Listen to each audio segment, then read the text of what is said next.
today we're here at the Bright Brewery to talk about the Camelbaks that we've been using while we've been riding up here in the Victorian High Country. So I've been using the Lobo Camelbak, and so Brad, what have you been using? I've got the newly redesigned Hawg NV. Interestingly enough, this bag would have been very handy for me on a ride that I did just recently, actually with Brett. We did an overnight ride and I had a simple Camelbak similar to the one you've got there, and there was things overflowing, hanging out of it everywhere. Definitely was. This would be ideal for someone who's going on maybe like a bike packing trip, or just a short overnight or 2-day one. It's super light without all the stuff in it. You don't notice the size of it at all. So you could quite easily get away with it if you had intentions of maybe doing an overnight trip.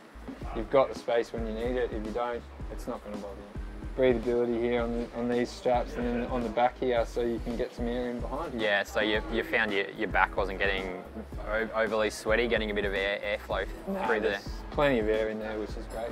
So I know Brett, mine obviously has ample storage. I noticed there that you've got two.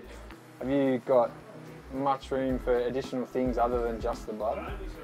Yeah, so it's got two sort of separate storage compartments to the one that contains the bladder. So you've got a small one out here, pretty easily accessible. I mean, you can chuck your multi-tools type, your little spares in there.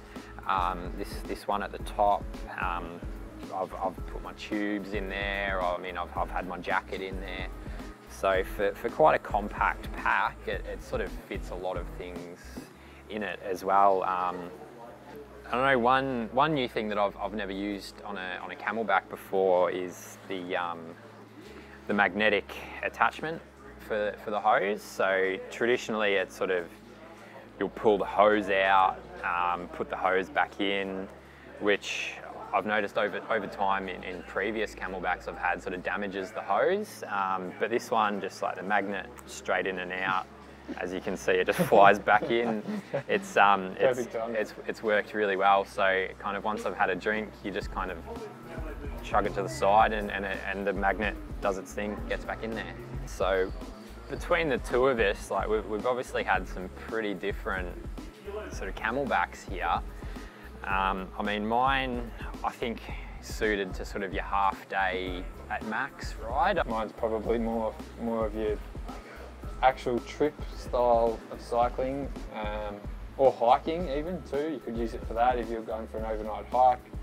I think like small jackets and sleeping bags potentially could even fit in there, so it would be great for that kind of setup. And I mean, Camelbak, they've got their system really dialed. I think it's the best. I personally would use theirs as well. I like their bite system. I like the way the tap works. Everything just seems to work. Yeah, no, I've found that too. Everything's been flawless with this.